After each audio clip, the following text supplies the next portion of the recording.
در عموم شارتکت های کامپیوتر از طریق کیبورد کار ما و شما را بسیار سریع می سازد.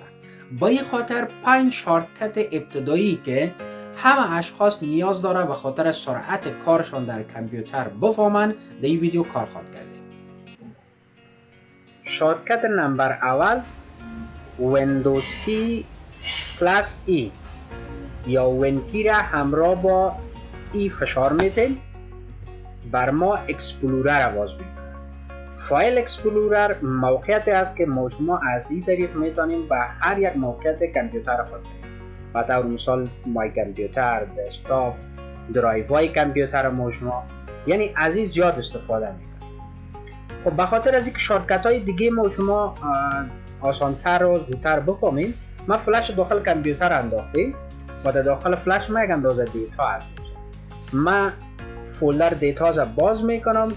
این تمام دیتا است که ما میخوایم این را انتقال بدم یا کپیش به یک موقعیت دیگه. شارتکت نمبر 2 ما که است کنترل ای. کنترل ای تمام دیتای ما را انتخاب میکنه. خب و ما میخوایم یک کپیش انتقال بدم. شارتکت 3 ما که است کنترل سی. کنترل سی کپی میکنه. خب ما یک موقعیت دیگر مثلا در درایو سی میرم، در اینجا یک فولدر جور میکنم. یک شارتکتی که به طور بونس براتون میدم کنترل پلاس شیفت پلاس ان نیو فولدر ایجاد میکنم.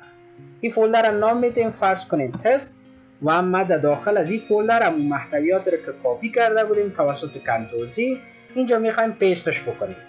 کنترل پلاس وی شارتکت پیست است. تمام محتویات کپی شده را پیست میکنم. کنترل وی. خب محتویات هم در اینجا یک کپیش است و هم اگر در فلش بریم در اینجا هم دوستا کپیش باقی مانده. ما میخوایم که از اینجا انتقال شود. پس دوباره میاییم و مو جایی که ما شما را پیست کردیم اول ما ای را پاک میکنم. تمامش سلکت میکنیم کنترل ای دلیت.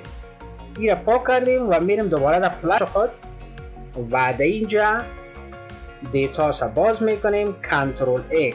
این بار شارتکت 5 ما که است کنترل اکس کت میکنه. خب کنترل اکس کت کردیم. ببینیم رنگ خودم یک اندازه خیلی کرد.